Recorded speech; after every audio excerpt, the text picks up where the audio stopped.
যে বাড়িতে আজ থাকার কথা ছিল হাসি আনন্দ, সে বাড়িতে আজ কান্নার রোল। ভয়াবহ এক সড়ক দুর্ঘটনায় প্রাণ হারান একই পরিবারের ৭ জন।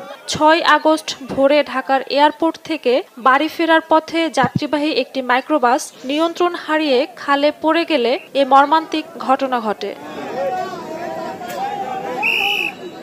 একই সাথে ৭ জনের মৃত্যুতে বাকরুদ্ধ পরিবার পরিজন ও এলাকাবাসী। স্বজনদের কান্নায় ভারী হয়ে উঠেছে পরিবেশ।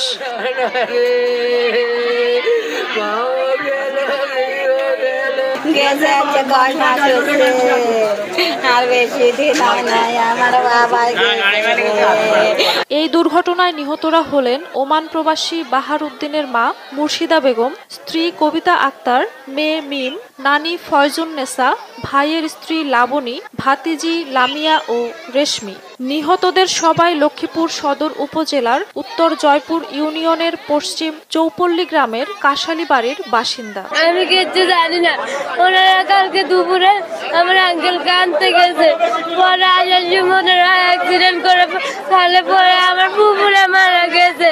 ঘটনাটি ঘটেছে নোয়াখালীর পূর্ব বেগমগঞ্জ উপজেলার চন্দ্রগঞ্জ পূর্ব বাজার এলাকায়।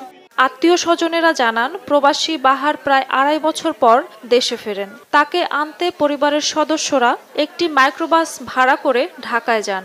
সেখান থেকে ফেরার সময় মঙ্গলবার ভোরে চন্দ্রগঞ্জ পূর্ববাজার এলাকায় পৌঁছালে গাড়ির চালক ঘুমিয়ে পড়েন বলে ধারণা করা হচ্ছে। এ সময় মাইক্রোবাসটি নিয়ন্ত্রণ হারিয়ে এলাকার রহমতখালী খালের গভীর পানিতে তলিয়ে যায়। ধারণা করা হচ্ছে যে ড্রাইভারের চোখে ঘুম ঘুম ছিল, এই কারণে গাড়ি নিয়ন্ত্রণ হারিয়ে খালের ভিতরে পড়ে যায়।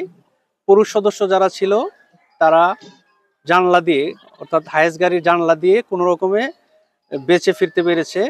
মহিলা এবং শিশুরা বের হতে পারেনি। যদিও অ্যাক্সিডেন্টের ঘটনা, কিন্তু প্রাথমিকভাবে জানা যাচ্ছে যে ওনারা পানিতে ডুবে মারা গেছেন। চন্দ্রগঞ্জ হাইওয়ে থানার ওসি মোবারক হোসেন জানান, গাড়ির দরজা বন্ধ থাকায় ৭ জন বের হতে পারেননি। তবে জানালা দিয়ে বাহার সহ ৬ জন কোনো মতে বের হয়ে প্রাণে রক্ষা পান। তারা হলেন ওমান প্রবাসী বাহার উদ্দিন, তার বাবা আব্দুর রহিম, শ্বশুর ইস্কান্দর মির্জা, শ্যালক রিয়াজ, ভাইয়ের স্ত্রী সুইটি এবং গাড়ি চালক রাজু। গাড়ি ডুবে না, গাড়ি নৌকার মতন বাইকতে গেলে করতেছি লক্ষ লেগে গেলাস করলে টক্কা দিয়ে ভাড়া গেছি আমি ঘুরি ঘুরি করতেছি বাইতে লক্ষ গাড়ির ভিতরে লক্ষ গাড়ির দরজা খুলে দিলে ব্যাগে চাতার গাড়ি তো নিয়ে গাড়ির দাম নামে। দুর্ঘটনার পর স্থানীয়রা এবং ফায়ার সার্ভিস